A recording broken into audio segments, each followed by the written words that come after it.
ये गरुड़ पुराण है। आज हम असौच तथा आप्तवृत्ति निरूपण के बारे में जानेंगे। याज्ञवल्क्य जी ने कहा, हे यातियो, अब मैं मृत्यु के पश्चात होने वाले मरणाशौच का वर्णन करता हूँ, उसका श्रवण करें। 2 वर्ष से कम आयु वाले बालक की मृत्यु होने पर उसको मिट्टी में गाड़ देना चाहिए। उसके लिए जलाच्छिली ना दें। 2 वर्ष से अधिक आयु के बालक की मृत्यु होने पर उसे सभी बंधुगण मिलकर श्मशान भूमि में ले जाकर लौकिक अग्नि से यम सूक्त का पाठ करते हुए चिता में जला दें। यज्ञोपवीत होने के अनंतर मृत्यु होने पर सभी क्रियाएं आहति आहिताग्नि के समान करें। मरणा तिथि के 7वें दिन अथवा 10वें दिन के पहले अपने कुल एवं गोत्र में आने वाले परिजन अपनः शोषुच्चदम मंत्र से दक्षिण दिशा की ओर अभिमुख होकर यथासंभव घर से बाहर जलाशय पर जाकर जलांजलि दें। इसी प्रकार मातामह तथा आचार्य पत्नी आदि की भी उदक क्रिया करनी चाहिए। मित्र, विवाहित स्त्री, लड़की, बहन आदि भागिने, ससुर और ऋत्विक का यदि मरण हुआ है तो उनके अभ्युदय के लिए इन्हें सविधि जलांजलि देनी चाहिए और वह जलांजलि इनके नाम गोत्र का उल्लेख करते हुए एक ही बार देनी चाहिए। पाखंडी एवं पतित जनों की मृत्यु होने पर उनकी उदक क्रिया नहीं होती है। ब्रह्मचारी, प्रात्य तथा स्वेच्छाचारिणी स्त्री के लिए भी उदक क्रिया निषेध है। मद्यपी और आत्महत्या करने वाले अशौच और उदक क्रिया के पात्र नहीं होते।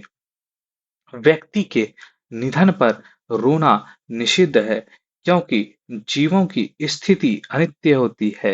यथाशक्ति शमशान भूमि में दाहादिक क्रिया करके स्वजनों को घर आना चाहिए। द्वार पर पहुंचकर वे सब पहले नींब की पत्ती चबाकर, तदंतर आचमन करके अग्नि, जल, गोबर और श्वेत सरसों का स्पर्श कर पत्थर पर पैर रखकर धीरे से घर में प्रवेश करे। प्रेत का संस्पर्श करने पर भी मनुष्यों को घर में प्रविष्ट होने के पूर्व उक्त विहित कर्म कर लेना चाहिए। सपिंड में आने वाले जो लोग पुण्य प्राप्त करने करने मात्र की दृष्टि से प्रेत का अनुगमन अर्थात उसकी दाह क्रिया आदि में सम्मिलित होते हैं और वे यदि तत्काल अपनी शुद्धि चाहते हैं तो दाह क्रिया संपन्न कराने के अनंतर उन्हें स्नान एवं प्राणायाम कर लेना चाहिए। उस दिन खरीदे हुए पदार्थों का भोजन करके सभी परिजनों को अलग अलग भूमि पर सोना चाहिए।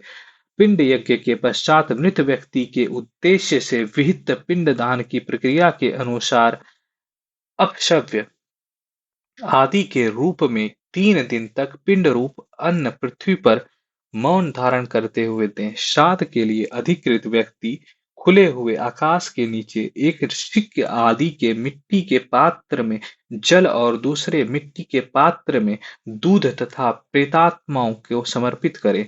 श्राद्धकर्ता को अशुचि होने पर भी श्रोत अग्नि एवं स्मार्त अग्नि के में किए जाने वाले नित्य कर्म अग्निहोत्र, तर्ष, पूर्णमास, स्मार्त अग्नि में वित्त, साय प्रातः होम तत्व का अनुष्ठान श्रुति की आज्ञा के अनुसार करना ही चाहिए। यदि जन्म के पश्चात और दांत निकलने के पूर्व बालक की मृत्यु हो जाती है तो उनके संबंधियों की श्रद्ध शुद्धि हो जाती है। दांत निकलने के पश्चात चूड़ाकरण तक एक अहोरात्र का अशौच होता है और उपनयन संस्कार के पहले और चूड़ाकरण के बाद बालक की मृत्यु होने पर 3 रात्रि के बाद अशौच समाप्त होता है। उपनयन संस्कार के पश्चात मृत्यु होने पर 10 रात्रियों का अशौच होता है। स्पिंडों के लिए 10 रात्रि का एवं समानोदक लोगों के लिए 3 रात्रि का अशौच होता है। 2 वर्ष से कम आयु वाले पुत्र एवं पुत्री की मृत्यु पर माता पिता दोनों को 10 रात्रि का शौच होता है। यदि इस मरणाशौच के मध्य परिवार में किसी बालक का जन्म या किसी की मृत्यु होती है तो प्रथम अशौच के शेष दिनों के पश्चात ही शुद्धि हो जाती है। सपिंड की मृत्यु होने पर ब्राह्मण, क्षत्रिय, वैश्य और शूद्र के लिए क्रमशः 10, 12, 15 तथा 30 दिनों का अशौच माना गया है। पाणी ग्रहण संस्कार के पूर्व और वागदान के पूर्व तथा चूड़ाकरण के बाद कन्या की मृत्यु होने पर एक अहोरात्र में ही शुद्धि हो जाती है। या स्मृति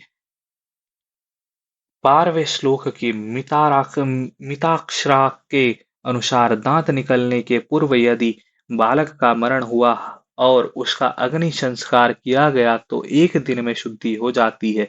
गुरु और अंत्यवासी शिष्य वेदांगों का प्रवक्ता मामा श्रोत्य एवं अनौरस पुत्र अपनी वह भार्या जो प्रतिलोम शंकर से अतिरिक्त किसी अन्य के आश्रय से रह रही है, उसके तथा अपने देश के राजा की मृत्यु पर एक दिन का शौच होता है। राजा, अभिषिक्त, क्षत्रिय आदि राजा, गौ, पशुमात्र, ब्राह्मण, मनुष्य मात्र के द्वारा जो आहत होता है, उसके संबंधियों की स्नान मात्र से तत्काल शुद्धि हो जाती है। ऐसे ही जिसने विष तथा बंधन आदि के द्वारा बुद्धिपूर्वक आत्मघात कर लिया है, उसके संबंधियों की भी तत्काल स्नान मात्र से शुद्धि हो जाती है। और समस्त पृथ्वी या पृथ्वी के एक देश के अभिषिक्त अधिपति क्षत्रिय आदि को मरण या उत्पत्ति निमित्त के अशौच नहीं होता।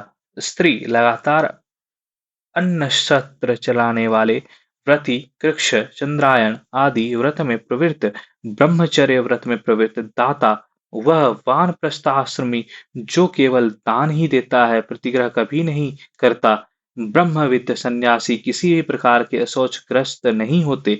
दान किसी को देने के लिए पूर्व में संकल्पित द्रव्य, विवाह, विवाह के निमित्त एकत्रित सामग्री, यज्ञ आदि विशेष कृत्यों के लिए एकत्रित सामग्री, संग्राम, युद्ध काल में देश में अति भयंकर या राजभय से उत्पन्न विलप की दशा में अधिक कष्टकर आपत्ति में किसी भी प्रकार के अशौच की निवृत्ति तत्काल ही हो जाती है, अर्थात अशौच नहीं होता।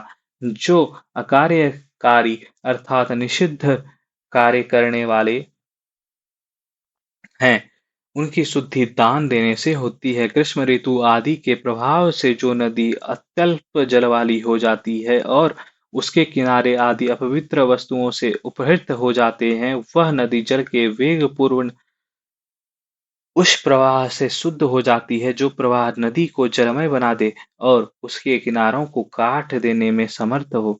आपत्काल में ब्राह्मण को क्षत्रिय एवं वैश्य वर्ण की वृत्ति से जीविका का निर्वाह करना चाहिए, किंतु वैश्य वृत्ति करने वाले ब्राह्मण के लिए फल, सोमलता, सोम वस्त्र, वेत्र आदि की लताएं, औषधि लता, दधि, दुग्ध, घृत, जल, तिल, ओदन, रस, क्षार, मधु, लाक्षा, पकाया हुआ हविष्यात्र, वस्त्र, मणि आदि प्रशस्त्र मात्र आशव, पुष्प, शाक, मिट्टी, चर्म, पादुका, मृग चर्म, कोशेय, लवण, मांस, तिलकुट, मूल और सुगंधित द्रव्य पदार्थों का विक्रय वर्जित है। ब्राह्मण के द्वारा अपने श्रोत स्मार्त यज्ञ की पूर्णता के लिए अपेक्षित धान्य या अन्य किसी अत्यावश्यक औषधि आदि की व्यवस्था के लिए अपेक्षित धान्य के बराबर तिल का विक्रय करके धान्य का संग्रह किया जा सकता है, किंतु आपातकाल में भी लवण आदि के व्यापार ब्राह्मण के लिए अवश्य वर्जित हैं। आपत्तियों के कारण नमक आदि के अतिरिक्त ब्राह्मण अन्य जो कुछ हीन आवश्य वृत्ति करता है, उसमें वह उसी प्रकार लूष रहता है जैसे सूर्य। आपत्ति काल में ब्राह्मण कृषि एवं पशुपालन आदि कार्य कर सकता है, किंतु उसके द्वारा अश्वों का विक्रय त्याज्य है। यदि किसी कारण ब्राह्मण कृषि आदि से भी अपने जीवन की रक्षा न कर सके तो 3 दिन बुभुक्षित ही रहे, तदंतर ब्राह्मण के अतिरिक्त और किसी के यहाँ से केवल एक दिन के लिए धान्य प्राप्त करे तथा अब ब्राह्मण से प्राप्त इस धान्य का उपभोग करते समय वह प्रकाशित भी करे कि मैंने अब्राह्मण से धान्य लेकर आज जीवन निर्वाह किया है।